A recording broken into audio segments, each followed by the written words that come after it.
You are the common denominator in every problem this family has, my father said, standing in the doorway of my bedroom while my mother folded my sweaters into a cardboard box like she was packing donations for Goodwill. I was 22. It was January 6th. It was 19 degrees outside. I had $63 in my checking account, a 2008 Chevy Malibu with a dying battery, and exactly one person I could maybe call. They didn't scream. They didn't throw things.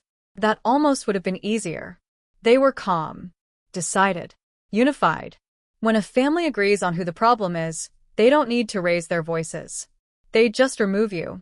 12 years later, they found my name in a local news article. They reached out expecting a reunion, maybe even gratitude. What they received instead was the truth they had spent over a decade carefully avoiding. And what broke them wasn't my anger. It was proof. Proof that the problem they threw out had never been the problem at all. I'll tell you about that message. But first, you need to understand what kind of household quietly decides one daughter is easier to lose than to listen to. Before I go on, if this story resonates with you, take a second to like and subscribe, but only if it genuinely connects. I'd love to know where you're watching from and what time it is. Drop it in the comments. Now, let me take you back to the winter everything shifted from tense to irreversible. My father, Richard Keller, was a regional sales director for a home security company. Structured, controlled, obsessed with optics. Our house ran on image management. If something went wrong, someone had to absorb it. Growing up, that someone was usually me. My older brother, Caleb, 26 at the time, was dependable in the way that made parents beam. Corporate job by 23. Condo downtown. Christmas cards with neat signatures. My younger sister, Lila, was artistic, sensitive, fragile in a way that required protecting. I was the middle child. Direct. Opinionated. The one who asked why. I didn't scream. I didn't slam doors. I just didn't pretend. And in our house, pretending was currency. The final argument started small, like most disasters do. Caleb had borrowed $5,000 from our parents the previous year for what he called a short-term investment. It never came back. When my father brought it up during Sunday dinner, Caleb deflected. Market dipped. You know how it is. My father looked at me. You're awfully quiet. I shrugged. I just think if it were me, this wouldn't be a casual conversation. The room went still. My mother's fork paused midair. Lila stared at her plate. Caleb laughed once, sharp. Here we go. I wasn't attacking him. I was stating a fact. If I had taken that money, we would have had a family summit. My father set his napkin down. Why do you always need to stir things up? I'm not stirring anything. I'm saying the rules change depending on who breaks them. That was it. That was the moment the narrative locked in. Over the next 48 hours, I received 3 separate lectures about my attitude, my resentment, and my inability to let things go. Not one conversation about the missing $5,000. By Wednesday, my father called a family meeting. That phrase should require a warning label. We sat in the living room in the same seats we'd occupied for every orchestrated discussion since childhood. Richard sat in his recliner. Mom sat on the couch. Caleb leaned against the wall like a neutral observer. Lila curled in the armchair. I sat on the edge of the love seat. My father spoke first. This tension in the house, he said evenly. It follows you. I blinked. Excuse me? Every holiday, every dinner, every conversation, there's conflict. And it always traces back to you. That's not true. See, Caleb said quietly. There's something powerful about being outnumbered in your own living room. I looked at my mother. Do you think I'm the problem? She hesitated just for a second. Then she said the sentence that would echo in my head for years. I think you don't know how to let people feel comfortable. Comfortable. That was the standard. Not honest. Not fair. Comfortable. I remember laughing. Not because it was funny, but because I couldn't believe this was real. So, what are we doing here? I asked. My father folded his hands. We think it would be best if you found somewhere else to stay for a while. For how long? We'll reassess in a few months. That's how exile sounds in a well-lit suburban home. Measured. Reasonable. Temporary. Except nothing temporary lasts 12 years. I packed that night. No gotta be back. Just 2 cardboard boxes and a duffel. My mother helped.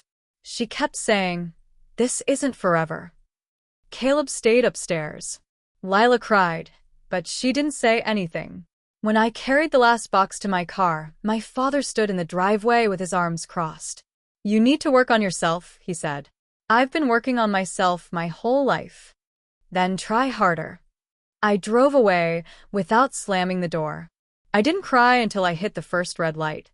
I slept in that Malibu the first night because the friend I almost called didn't answer. The battery died around 3 a.m. It was 19 degrees. I wrapped myself in a thin fleece blanket from the trunk and tried to make the back seat feel like a decision instead of a consequence. No one texted. Not my brother. Not my sister.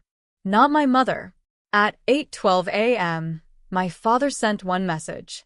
"Let us know when you've found a place." Not, "Are you safe?" Not, "Do you need money?" Just logistics. That was the first day of being the problem removed. By the third day, something inside me shifted.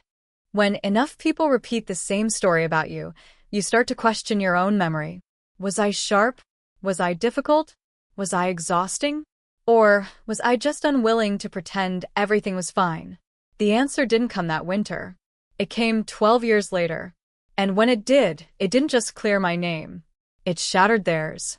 I stopped waiting for someone to rescue me. The first year on my own was brutal. I worked 2 jobs.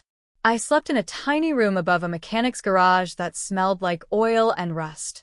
I learned how to stretch $20 across a week. I learned how to ignore the ache in my chest when holidays came and no one called. But the strangest thing happened in that silence. I started to hear myself. For years, I had been reacting, defending, apologizing for things I hadn't done, shrinking so the house could stay calm. Once I was alone, there was no one left to blame me, no one left to define me. So I defined myself. I went back to school part-time. It took longer than I wanted, but I paid for every class myself. I kept every receipt. I documented every grade. I built a file of proof that I was not the failure they said I was. Meanwhile, my family stayed exactly the same. Through distant relatives and occasional updates from neighbors, I heard enough to know the pattern had not changed. My siblings still needed rescuing, still stumbled from one crisis to another, still found someone else to blame. And my parents still believed it. There were times I almost reached out. Times I typed long messages explaining everything. Times I wanted to scream that I had been telling the truth all along. But I didn't. Because deep down, I understood something painful. If someone needs you to be the villain, they will not accept your innocence. They will protect the story that protects their comfort. So I built a life that did not require their approval. Years passed. I graduated. I found stable work. I moved into a small apartment that was entirely mine. The first night I slept there, surrounded by furniture I bought with my own money, I cried quietly. Not because I was sad, because I had survived. 12 years can change a person. It can turn panic into patience. It can turn anger into discipline. It can turn a rejected child into someone steady and self-contained. I was no longer the 18-year-old standing on the porch with a trash bag. I was someone they no longer recognized. And that is when the call came. It was late. I almost did not answer. I did not recognize the number. When I said hello, there was a pause. Then my father's voice. Older. Weaker. Not angry. Just tired. He did not start with an apology. He asked if we could talk. My first instinct was to hang up. 12 years of silence do not earn immediate access. But something in his tone stopped me. Not authority. Not accusation. Uncertainty. We agreed to meet in person. I chose the location. A quiet cafe in the middle of town. Neutral ground. No childhood memories clinging to the walls.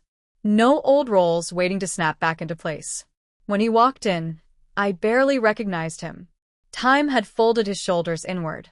The certainty that once filled every room he entered was gone. He looked like a man carrying something heavy. He sat across from me, and for a long moment, neither of us spoke. Then he placed something on the table. A worn notebook. My notebook. The one I used to write in as a teenager. The one I thought I had lost the night I was forced out. My breath caught. "I found it," he said quietly. It was in a box in the attic. I did not reach for it. He did. And he opened it. "I read it," he continued. His voice broke on the last word. And for the first time in my life, I saw doubt in his eyes. Not doubt about me. Doubt about everything he had believed. He looked up slowly. "Why didn't you fight harder?" he asked. The question should have made me angry. Instead, it made me calm. Because I finally understood something he didn't. I had been fighting all along. Just not in the way he expected. I folded my hands on the table and met his eyes. "You never gave me a chance to," I said. The cafe felt smaller. Quieter. He stared at the pages again, flipping through entries written by a scared 18-year-old who had documented everything. Dates. Conversations. The accusations. The lies. The fear. Proof. 12 years too late. His fingers trembled slightly as he turned another page. And I realized something else. This conversation was not going to be about convincing him. It was going to be about whether he could live with the truth. And that was a burden I could not carry for him. He closed the notebook slowly. "I didn't know," he whispered. For the first time, I believed him. But belief does not erase damage. And forgiveness does not arrive on command. I leaned back in my chair.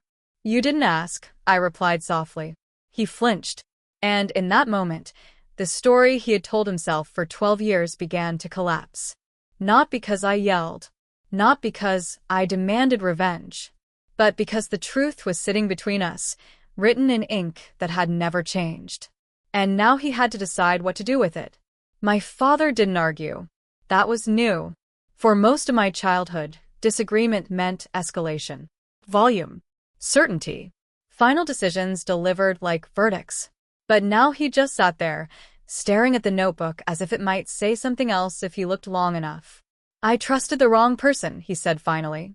He didn't say my sibling's name. He didn't have to. I studied him carefully. This was the man who once told me I was the source of every problem in the house. The man who said removing me would bring peace. "How long have you known?" I asked. He swallowed. "A few months." That surprised me. He explained slowly, like someone confessing to himself more than to me. Things had started unraveling. Inconsistencies. Stories that didn't match. Financial issues. Blame shifting in circles until even he couldn't keep track of what was true. Then one afternoon, while searching the attic for old paperwork, he found the box. Inside it was my notebook. He said he almost threw it away. "I thought it would just make me angry again," he admitted. But he opened it. And what he read didn't match the version of events he had defended for 12 years. Every entry had timestamps, specific details, emotional breakdowns written in real time. I hadn't written like someone trying to rewrite history. I had written like someone trying to survive it. "I compared dates," he said quietly. "I checked messages.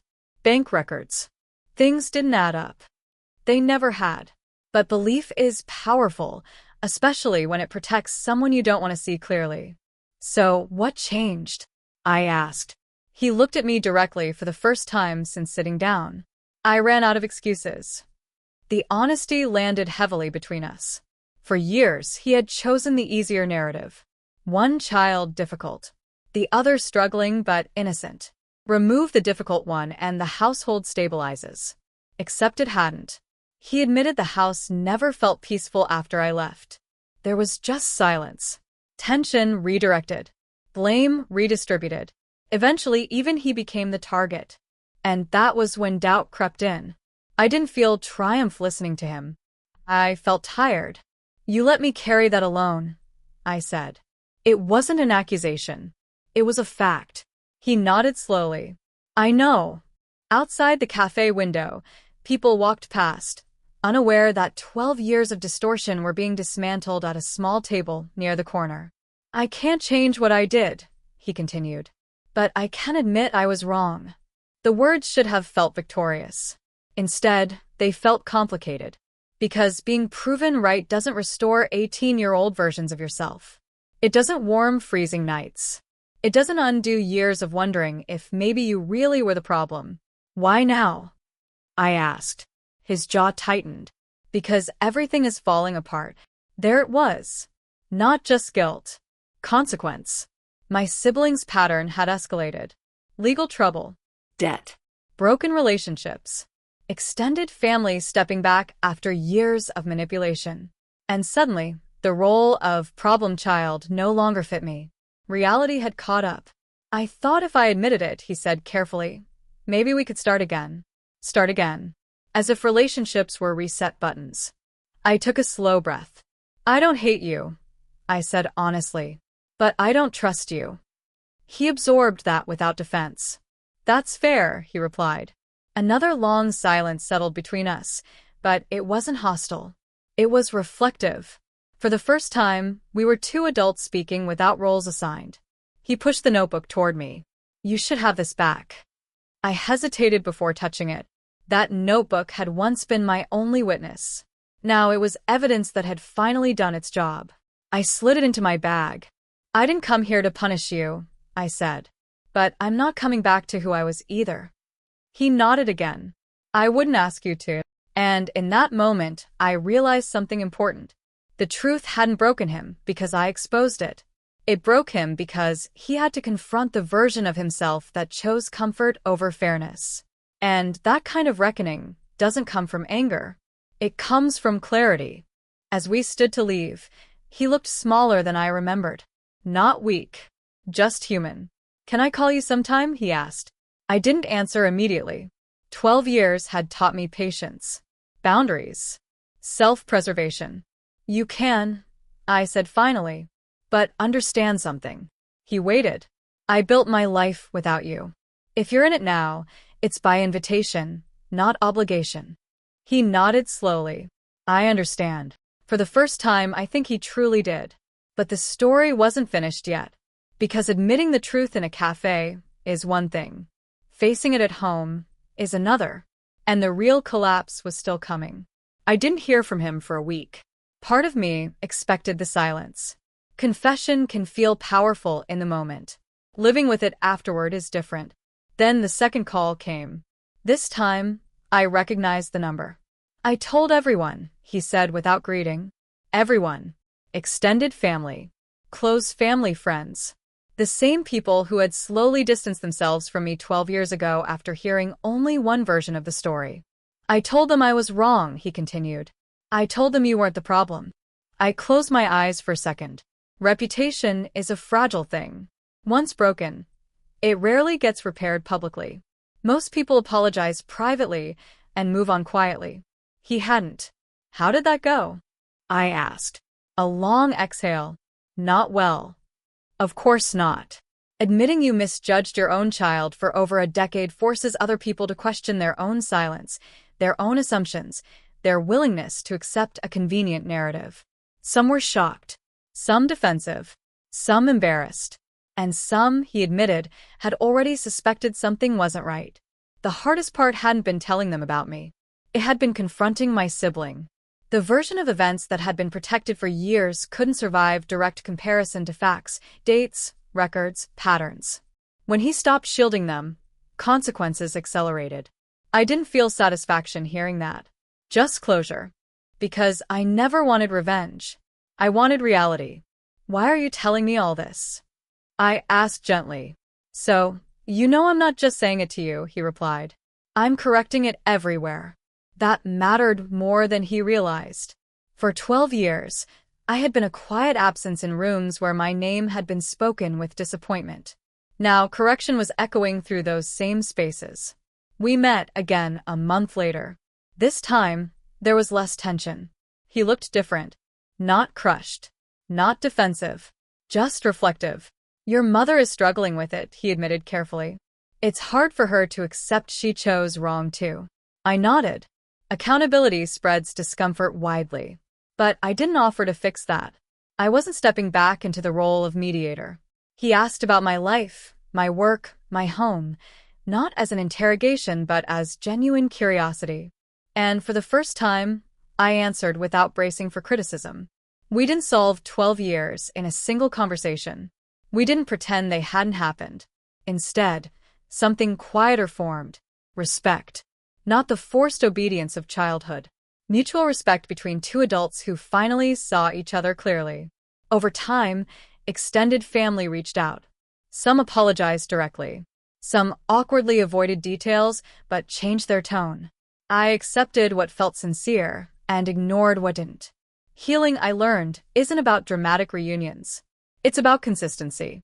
Months later, my father came to visit my apartment. He stood in the doorway for a long moment, taking it in.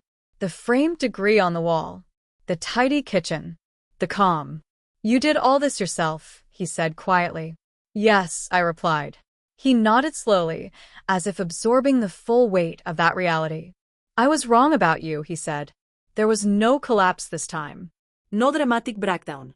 Just truth, steady and undeniable." And strangely, that felt stronger. Before he left, he paused. "I don't expect forgiveness," he said. "But I'm grateful you gave me a chance to face it."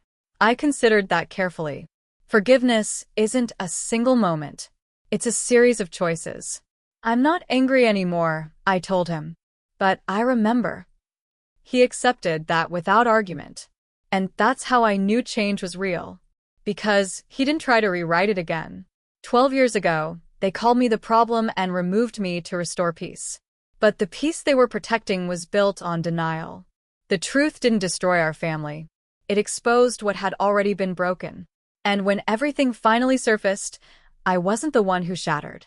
I was the one still standing.